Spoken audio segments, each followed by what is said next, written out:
گشت ئێواران تا سەدەم کات بەلافاوی وشەی ناسک پێم ناکرێ نهێنی هەست لە لای قەڵەم بدرکێنم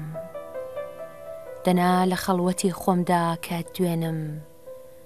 لە چی شاعری دنیای عاشقترم نەمگەرەکمەم بڕەنجێ لێم دەنا ئەمن سەد هێندەی شەم عاشقترم کە باس لە خۆشەویستی دەکرێت دنیایەکی جوان و ڕەنگاوڕەنگ وێنا دەکەی ژیان بەبێ خۆشەویستی هیچ مانایەکی نییە لە شاری ستۆکۆڵمین و دەمانەوێت سەردانی چەند بنکەی کوردی بکەین یاخود چەند شوێنێکی کوردی بکەین کە کوردەکان لەوێ زۆر جار سەردانی ئەو شوێنانە دەکەن بیان دوێنین بزانین نەزەریان لەسەر خۆشەویستی چییە با پێکەوە بڕۆین کاکشوان سەردانی ئەو دوکانانە بکەین بزانین کەسێک دەبینین کە باس لە خۆشەویستیمان بۆ بکات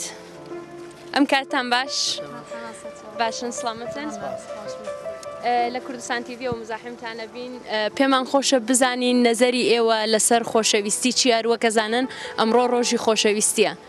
بەڵێ خۆشەویستی شتێکە هەر هەبوو ئەبێ هەش بێت بە مانای هەموو کەسێک هەموو مرۆڤێک دڵی هەیە دڵواتە مانای خۆشەویستیە خۆشەویستی مانای جیاجای هەیە ئەتوانم بڵێم نیشتیمانەکەم خۆشەوێت ئەتوانم بڵێم خێزانەکەم خۆشەوێت منداڵەکانم خۆشەوێت لەو ڕۆژەدا ئەتوانم بڵێم هەموو کەسێکم خۆشەوێت سپاس بۆیە بەڵێ معنای خۆشەویستی تەمان کە خۆشەویستی نەبوو ژیانیش نییە هەردووکی بەیەکەوە جوانە تەواوکەری یەکترە ئێوە لە ژیانتاندا کەسێک هەبووە کە خۆشتان بوێ وەکو جنسی مخالفتان بەڵێ ئێمە بە خۆشەویستی بۆ یەکتر بووین یەکەم جار لەکوێ خۆش ئەو کەسەی کە خۆشت دەویستواتە هاوسەرەکەت لەکوێ بینیت وە چۆن بوو پێت وت کە خۆشم دەوێی بە چ شێوەیەک بەڵێ وڵا من بڵێن بە ڕێگای مەکتەب بۆ یەکەم جار یەکترمان ناسی لەوێ پێت وت کە خۆشت دەوێ وڵا و پرسیاری کرد یەکەم جار شتەکە ڕێکەوت بەڵێ زۆر سپاستان دەکەم و هیوادارم کە ژیانێکی پڕ لە خۆشەویستی و کامەرانیتان هەبێت ئەم گوڵانەیش بە بۆنەی ڕۆژی خۆشەویستیەوە پێشکەش بێەوە چۆنی باشی سپاس بژی سپاسەوە زۆر سپاس ئەمڕۆ ڕۆژی خۆشەویستیە پێمان خۆشە بزانین جەنابەت تا ئێستا خۆشەویستیت کردووە و خۆشەویستی لای ئێوە چ مانایەکی هەیە وەڵڵاهی ڕۆژێکی خۆشە خۆشەویستی نەبووە یەکەم هین دیتم و زەواژم کرد بەس ڕۆژێکی خۆشە ئەم گوڵەیش بە بۆنەی ڕۆژی خۆشەویستیەوە پێشکەش بە جەنابەت ئەوش بۆ جەنابەت بۆ ئەوەیش ئێستا هێنم خایشەکەم با سەردانێکی ژوورەوە بکەین کاکشوان بزانین خاڵێکیان لە ژیانی خۆتدا خۆشەویستیت کردووە ئاکیت هەموو کەسێک خۆشەویستی کردووە منیش هەروەها ئافرەتێک بووە لە ژیاندا کە خۆشت ویست بێ و پێت نەوت بێت ئەکیت پێم گوتیە و خۆشیشم ویستە ئێستاکەش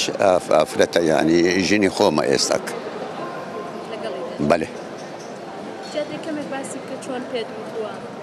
دەکرێت بفەرمووی چۆن یەکەم جار خێزانتت ناسی و چۆن بوو پێت وت خۆشم دەوێ وەڵڵاهی قەزیەکە خۆشەویستی پێشان وەکو ئێستاکە نەبووە ئێستاکە خۆشەویستی گۆڕا وەکو خۆشەویستی پێشان خۆشەویستی ئەمڕۆ زیاتر بە قووەتر بووە لە پێشان ئێستا پێویستە چاو پێکەوتن و ئیختیارات و شت بەڵام پێشان خۆشەویستی هەبووە مەسەلەگە ئافرەت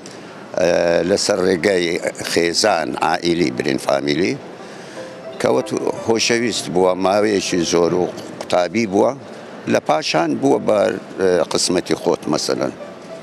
بەڵێ یەکەم جار لەکوێ بە خێزانتت وت خۆشم دەوێ والله طبعا لە شاری خۆم ولا هەولێری کوردستانیش تەمام